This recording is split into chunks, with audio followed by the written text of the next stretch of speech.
Now, I mentioned earlier that wires heat up as current runs through them. And we can calculate how much energy goes into that heat using a simple application of some formulas that we already know. We know that power is an energy per time. Okay. And we know that an energy is a charge times a potential difference. And so if we take this, a Q over T, a charge per time is a current. So the power dissipated in a circuit is just the current times the potential difference. So power, and that's the energy loss per time, is the current times the potential difference. And this is true for any circuit. Any circuit follows this rule. However, not however, but in the case of a resistor, we can write this a couple different ways. We know Ohm's law says that the potential difference is equal to the current times R, so we can also say this is current I times R.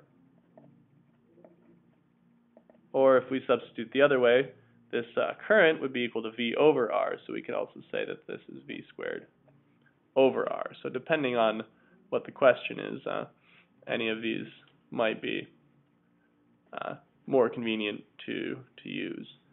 So like I said, this is the energy dissipated in a current, or the power dissipated in a circuit, not current. And this energy, generally speaking, goes to heat. And sometimes it could also go into light, light bulb. That's just the energy being dissipated as light. And this is how the light bulbs have a certain rating. They might be 60-watt light bulbs. And this is how that's determined, just based on the resistance of the light bulb. I may have forgotten to mention that resistance is measured in, the units are ohms, which is represented with a capital omega. It looks like this kind of horseshoe sort of thing. Right. So let's say we have, this is an example, we say we have a 60-watt light bulb, and it operated at a potential difference of 120 volts. 120 volts is the standard rating of an outlet. I think it's a U.S. outlet is 120 volts typically, and international ones tend to be 220, something like that, or maybe it's the other way around. Anyway, so you've got a 60-watt light bulb, and we'll make that 2 sig figs. It's operating at a potential difference of 120 volts. And then we can figure out various things. You can say, ask what is the current through the light bulb. We can also ask what is the resistance.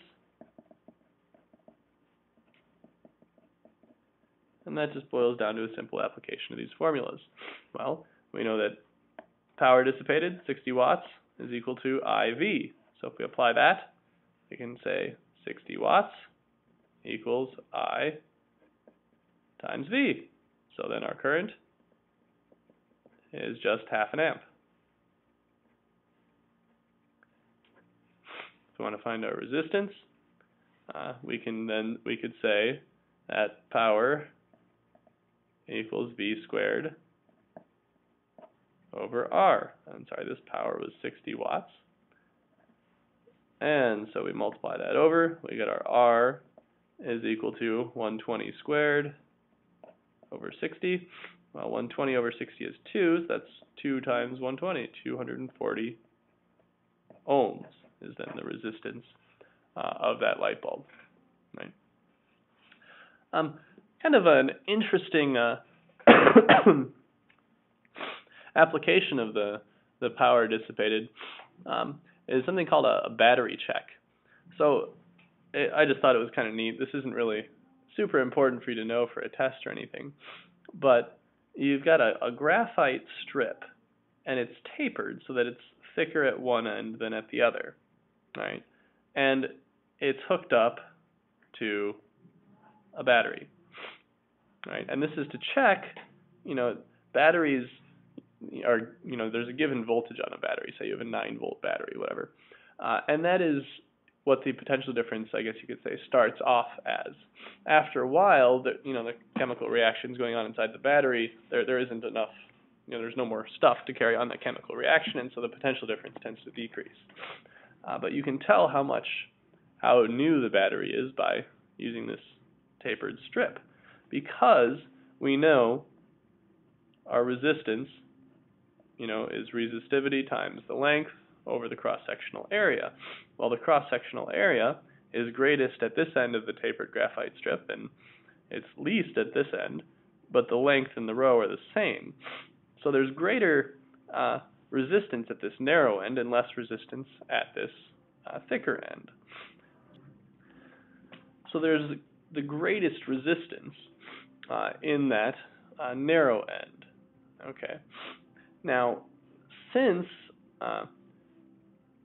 the current through this whole strip has to be the same, you can't have more charge flowing through a point over here than is coming out over here. It's kind of like continuity when we talked about that with fluids. It follows that the power being equal to the current squared times R would be the greatest where the resistance is the greatest at this narrow end. So the narrow end is going to go clear much more easily because there will be more heat dissipated there. However, if there's less resistance over here, if the current gets less because the battery is getting depleted, then this end will start to not go clear, and so you can see how much juice is left in the battery using that tapered graphite strip. I thought that was kind of cool. Just so you know, you'll have to deal with this someday. You probably don't at this point, but electric bills, they give you, they tell you how many kilowatt hours you've used.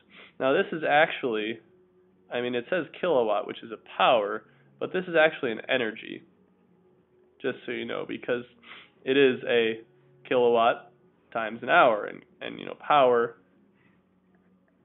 is an energy per time. So a kilowatt is an energy per time, so when we multiply that by hours, we get a unit of energy. And just so you know, 1 kilowatt hour, if you multiply, there are 3,600 seconds in an hour, and there are 1,000 watts in a kilowatt. And so 1 kilowatt hour, it turns out, is 3.6. Sorry about that, I'm dumb here. I flipped this, right? Because, to cancel out the kilowatts, this should be in the denominator. So we wind up with 3.6 times 10 to the 6th joules. And that's generally how you're billed for your power in an apartment or house or whatever. So let's apply that to a problem. Let's say we've got a turkey.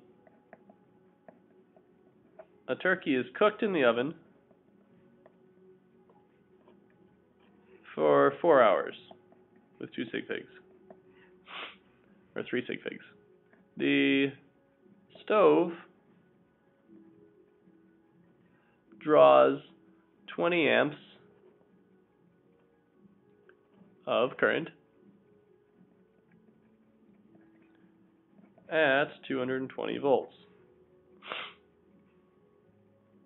And the power company charges you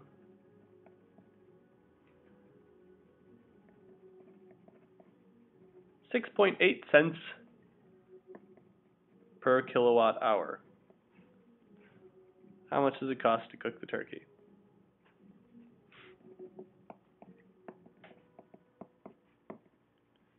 To cook the turkey.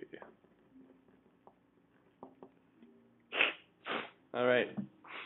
So we know we can figure out the power dissipated. We can figure out our power. And if we take our power times our time, this gets us an energy, right? And if we multiply that by the cost, which I'll call C here, that cost is per kilowatt hour. So if we get this energy in kilowatt hours, then we can just multiply by that cost and get us a price. So our power, we know, is just IV. So that's 220 times 20. Our time, we know, is 4 hours. Well, let's see, 220 times 20 would be 4,400 watts, which is 4.4 kilowatts. We multiply that by our 4 hours. That's our time. This will be our energy in kilowatt hours. And then we multiply that by the cost per kilowatt hour to get the total cost of cooking the turkey. And if I punch this in, 4.4 times 4 times 0.068, it costs us a total 1.1968, which, since it's a dollar amount, will round to $1.20. Cost you $1.20 to cook your turkey.